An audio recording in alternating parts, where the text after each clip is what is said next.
আচ্ছা, আমরা এখন কিছু ছবি দেখবো। আপনার ছবি নাকি? আমার ছবি না,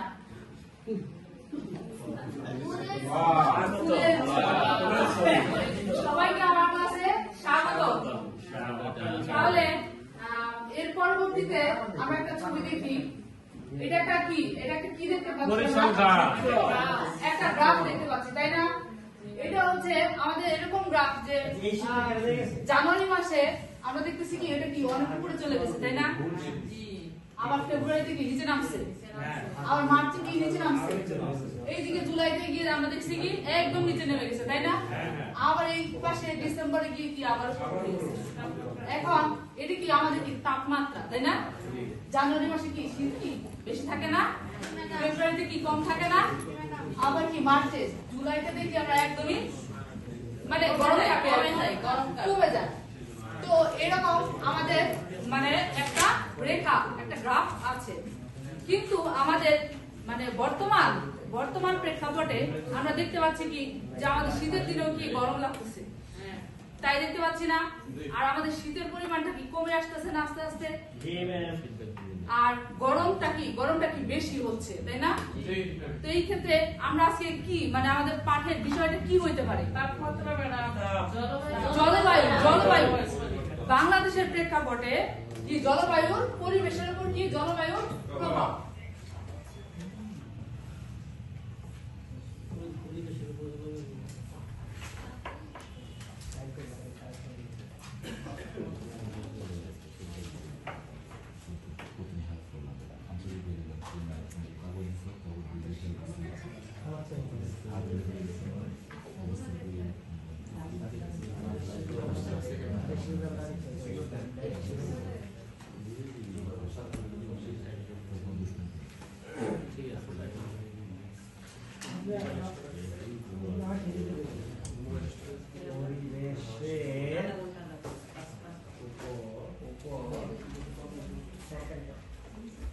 জলবায়ুর প্রভাব।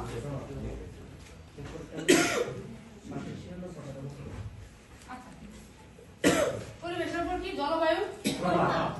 জলবায়ুর প্রভাবে আমাদের এখন কি কি হচ্ছে? অনাবৃষ্টি, খরা, আর কি হচ্ছে?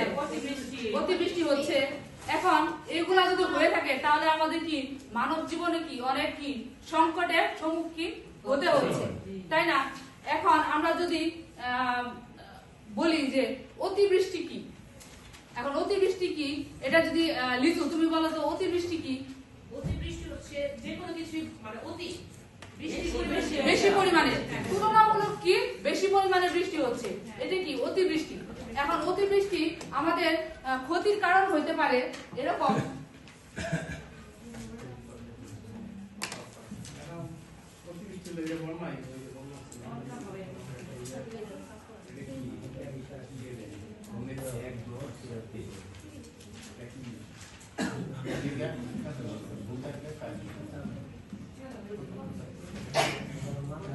অতিবৃষ্টির কারণে কি আমাদের বন্যা হয়ে যেতে পারে, তাই না?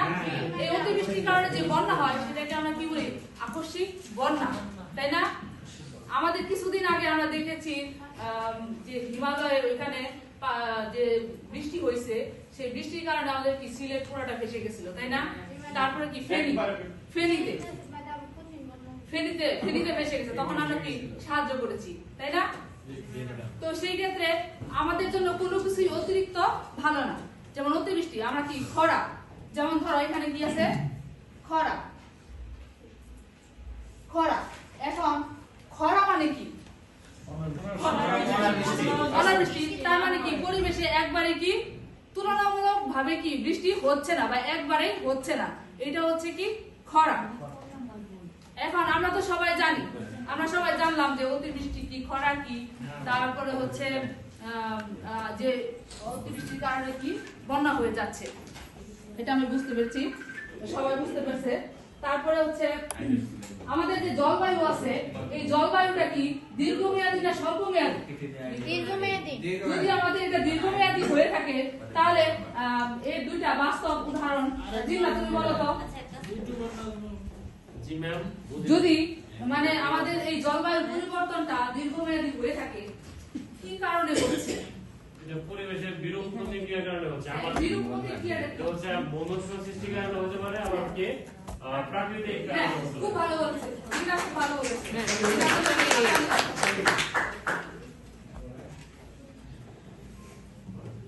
আচ্ছা, আমরা কি জলবায়ুর কি কি কারণে পরিবর্তন হয়, মানে প্রভাবের কারণে আমাদের কি কি পরিবর্তন হয় সেগুলো কি আমরা এখন ইতিমধ্যে জেনে গেছি মোটামুটি। এখন ধরো যে আমাদের বনাঞ্চল, আমরা যদি বনের ক্ষেত্রে ধরি, তো বনাঞ্চলের ক্ষেত্রে ধরো সুন্দরবন, এখন সুন্দরবন হারিয়ে যেতে পারে। কিভাবে হারিয়ে যেতে পারে? যদি সমুদ্র পৃষ্ঠের উচ্চতা 45 সেন্টিমিটার বেড়ে যায় তাহলে কি হবে? আমাদের সুন্দরবনের 1/3 তলিয়ে যাবে। আর যদি 1 মিটার উচ্চতা বাড়ে সমুদ্রের, তাহলে কি হবে? আমাদের পুরো সুন্দরবনটাই কি ডুবে যাবে। সেই ক্ষেত্রে কি কোনো প্রাকৃতিক দুর্যোগ আসলে আমাদের কি করবে? সেই হাত থেকে আমাদের রক্ষা করতে পারবে, তাই না? এখন আমার কথা হচ্ছে যে আমরা তো সবাই জানি যে কি কি কারণে কি হয়। এখন আমি তোমাদের একটা একটা কাজ দিব, সেটা হচ্ছে তোমাদের থাকবে জলবায়ু পরিবর্তনের 4টা হচ্ছে মানে প্রভাব লিখবে একটা কনসেপ্ট ম্যাপের মাধ্যমে। আচ্ছা, তোমাদের আমি গ্রুপে দিচ্ছি কাজটা, তোমরা করো তো, এই কাজটা করো, কাজ করো।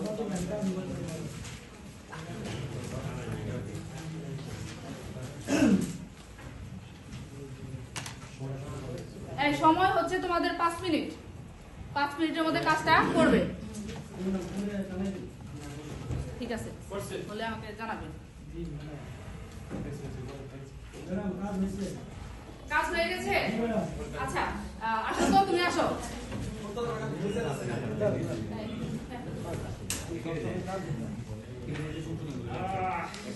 ভালো তো ঠিক আছে, ধন্যবাদ। এই সেটা অন্তত তাহলে খেয়াল রাখবো।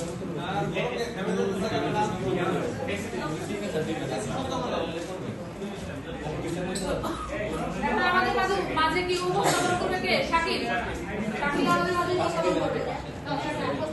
আরে তোমার পরিবেশ নষ্ট করবে না। সবাই এদিকে একটু লক্ষ্য করি। আমরা দেখছি জলবায়ু পরিবর্তনে তাপমাত্রা বৃদ্ধি পায়, কৃষিতে প্রভাব সৃষ্টি করে, জীববৈচিত্র্যের ক্ষতি করে এবং প্রাকৃতিক দুর্যোগ সৃষ্টি করে। সবাই শাকিলের জন্য হাততালি দিবে। আগে দিয়ে ফেলেছ? ওয়াও, তোমরা গ্রেট। হ্যাঁ, এটা বুঝতে পারছি। আচ্ছা, এখন যদি জলবায়ু পরিবর্তন ক্ষেত্রে তাপমাত্রা আমরা তাপমাত্রা আমাদের কেন বৃদ্ধি পাবে? তাপমাত্রা যখন আমাদের গ্রিনহাউস গ্যাসের কারণে আমাদের কি তাপমাত্রা বৃদ্ধি পেতে পারে। কারণ আমাদের এখানে যত তাপমাত্রা আসে সব কিন্তু আমরা পৃথিবী থেকে বের হতে পারে না। এই কারণে কি হয়? আমাদের তাপমাত্রাটা বৃদ্ধি পায়। আর কি হচ্ছে? কৃষিতে প্রভাব পড়তে পারে জলবায়ু পরিবর্তনের কারণে। এখন জলবায়ু পরিবর্তনের ক্ষেত্রে আমাদের সমুদ্রের উচ্চতা বেড়ে যায়। এখন সেই লোনা পানি কি করে? আমাদের এলাকায় ঢুকে যায়। সেই এলাকায় ঢুকে গেলে সেখানে কি হয়? আমাদের যে ফসলের যে জমি আছে সেখানে লবণাক্ত হয়ে যায়। এখন লবণাক্ত হয়ে গেলে ওইখানে আর কোনো কিছু উৎপাদন হয় না। উৎপাদন না হলে সেই ক্ষেত্রে আমাদের কি কৃষিতে অনেক প্রভাব পড়ে। আমরা কি অনাহারে মারা যেতে পারি ভবিষ্যতে। এটা কিন্তু জীব বৈচিত্র্যের ক্ষতি। এখন জীব বৈচিত্র্যের ক্ষতি বলতে আমরা কি বুঝি? আমাদের যদি সমুদ্রের পানি উচ্চতায় উঠে যায়, আমাদের যদি সুন্দরবন ডুবে যায়, বা আমাদের আশেপাশের যত পরিবেশ আছে সব যদি 1/3 ডুবে যায়, তখন কি আমাদের এই প্রাণীকুল জীব বৈচিত্র্য থাকবে? এর আগে শীতকালে অনেক পাখি আসতো, এখন হ্যাঁ, এখন কিন্তু আসে না, অতিথি পাখি কিন্তু এখন আসে না। আসে না। তাহলে জীব বৈচিত্র্যের কি ক্ষতি হচ্ছে? আরেকটা প্রাকৃতিক দুর্যোগ হতে পারে, যেমন সাইক্লোন, টর্নেডো, এগুলা কিন্তু আমাদের অলরেডি হয়ে গেছে, আরো কি হওয়ার সম্ভাবনা আছে। তো জলবায়ু পরিবর্তনের ক্ষেত্রে আমরা 4টা প্রভাবের কথা লিখতে বলেছিলাম, ওরা কি 4টা প্রভাব লিখেছে।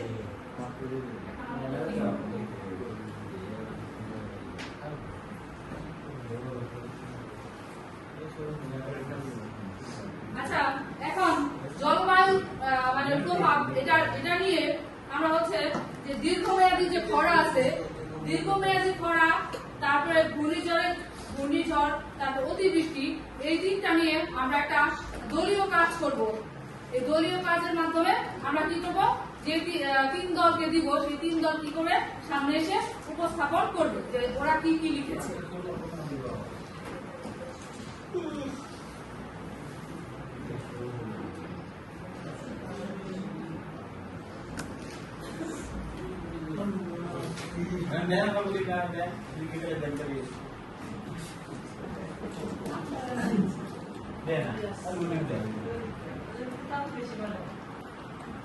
তোমাদের সময় হচ্ছে 5 মিনিট।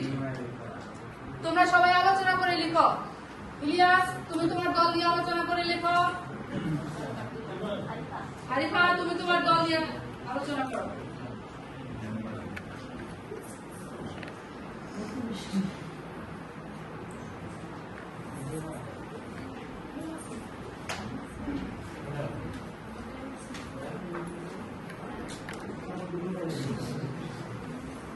তোমরা কাজ করতে পেরেছো? দেখাই দেন ওরা। পানি খাবেন না?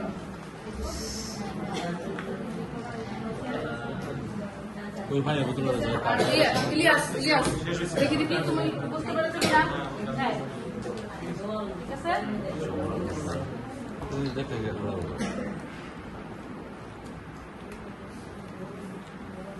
সময় নিয়ে কাজ করো, তাড়াহুড়া করবে না। তাড়াহুড়ার কোনো দরকার নেই, অনেক সময় আছে। তাড়াহুড়া করে আমরা ভুল করবো না, আমরা সঠিক জিনিস লিখবো।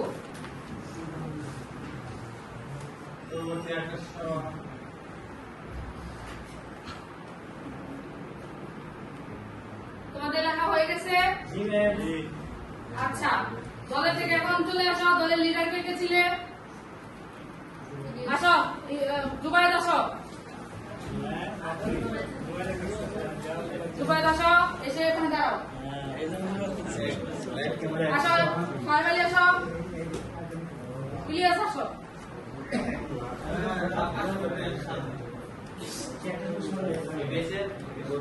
দাঁড়াও সবাই, দাঁড়াও। হ্যাঁ, এখন অতিবৃষ্টি নিয়ে বলবে ফারবালি। বৃষ্টি হলো স্বাভাবিকের চেয়ে অনেক বেশি পরিমাণে দীর্ঘ সময় ধরে বৃষ্টি হয়। আর অতিবৃষ্টির কারণগুলো হলো মৌসুমী বায়ুর সক্রিয়তা বৃদ্ধি পায়, গভীর নিম্নচাপ বা লঘুচাপ, 3 নম্বরে হচ্ছে ভৌগোলিক অবস্থান। আর হচ্ছে আচ্ছা, সাহেব আলী খুব ভালো বলেছে, ওর জন্য হাততালি হবে। তারপর হচ্ছে দীর্ঘমেয়াদী খরা কি, এটা বলবে হচ্ছে জুবাই। দীর্ঘমেয়াদী খরা হলো এমন একটি অবস্থা যখন কোনো অঞ্চলে দীর্ঘ সময় ধরে স্বাভাবিকের তুলনা খুব কম বা একেবারে বৃষ্টি পাত হয় না। আর এটা বলবে ইলিয়াস। ঘূর্ণিঝড়ের কারণ সমুদ্রের উষ্ণ পানি ও বায়ুমণ্ডলের অস্থিরতা একত্রিত হলে ঘূর্ণিঝড় সৃষ্টি হয়। কারণগুলো হলো উষ্ণ সমুদ্রের পানি 1, 2 নম্বর হচ্ছে নিম্নচাপের সৃষ্টি, 3 হচ্ছে জলীয় বাষ্পের আধিক্য। খুব ভালো হয়েছে ইলিয়াস, খুব ভালো বলেছে, ওর জন্য হাততালি হবে। জুবাইদের জন্য একটা হাততালি হবে। না, জুবাইদ একটাই পেয়েছে। যাও তোমরা যাও, নিজ আসনে যাও। সাহেব আলী খুব দ্রুতই লম্বা হয়ে গেছে। আচ্ছা, আমরা তো অনেক কিছু জেনেছি। এখন তানিয়া, তুমি বলো তো, জলবায়ু পরিবর্তনের আমরা যতক্ষণ পড়িয়েছি, জলবায়ু পরিবর্তনের প্রধান প্রভাবসমূহ কি কি? জলবায়ু পরিবর্তনের প্রধান প্রভাবসমূহ হচ্ছে তাপমাত্রা বৃদ্ধি, প্রাকৃতিক দুর্যোগ বৃদ্ধি, কৃষি ও খাদ্য সংকট, জীব বৈচিত্র্যের ক্ষতি। হ্যাঁ, কানিয়া একদম ঠিক বলেছে, ওর জন্য হাততালি হবে। কি বলে? এখন আরেকজনকে জিজ্ঞেস করবো, দেখি কাকে জিজ্ঞেস করা যায়। বখতিয়ার, বখতিয়ার, তুমি বলো তো যে দুটি প্রধান প্রভাব বলো। দুটি প্রধান প্রভাব হচ্ছে গড় তাপমাত্রা বৃদ্ধি আর বৃষ্টিপাতের ধরন পরিবর্তন। এই দুটা হচ্ছে হ্যাঁ, প্রধান। বখতিয়ার খুব ভালো বলেছে, বখতিয়ারের জন্য হাততালি দেওয়া হোক। ধন্যবাদ। এখন তোমরা হচ্ছে কোন আইসক্রিম বানাইছে জানি যে কার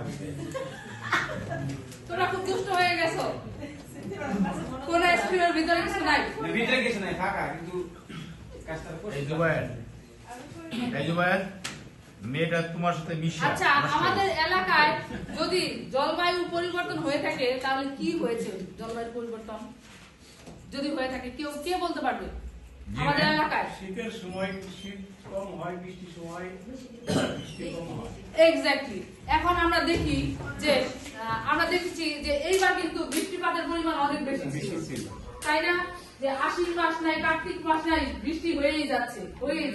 বর্ষাকাল বাদেও বৃষ্টি হয়ে যাচ্ছে। সবচেয়ে বড় সমস্যা হচ্ছে ম্যাম, এখন হচ্ছে আমরা জানি আমাদের দেশ হচ্ছে ষড় ঋতুর দেশ, এখন হ্যাঁ, দুই ঋতুতে পরিণত হয়েছে। হ্যাঁ, এখন দুইটা ঋতুতে পরিণত হয়েছে। এই জলবায়ু পরিবর্তনের কিন্তু কারণে। আমার মনে হচ্ছে যে আস্তে আস্তে আমরা একটা ঋতুতে পরিণত হয়ে যাবো। জি ম্যাম। শুধু বর্ষাকাল থাকবে, জি ম্যাম। শুধু গরম থাকবে, কোনো জি শীত থাকবে না। জি ম্যাম। এইটার প্রধান কারণ হচ্ছে জলবায়ু প্রভাব। এখন আমি তোমাদের একটা বাড়ির কাজ দিতে চাই, সেটা হচ্ছে সবাই খাতায় লিখে নাও যে জলবায়ুর প্রভাব নিয়ে তোমরা 5টি বাক্য লিখে নিয়ে আসবে। খাতায় সবাই লিখে নাও এই জিনিসটা, জলবায়ুর প্রভাব নিয়ে 5টি বাক্য লিখবে। বাড়ির কাজ, তোমাদের এটা বাড়ির কাজ। আর সবাই ভালো থাকবে, সুস্থ থাকবে, এই কামনা রইল। ধন্যবাদ।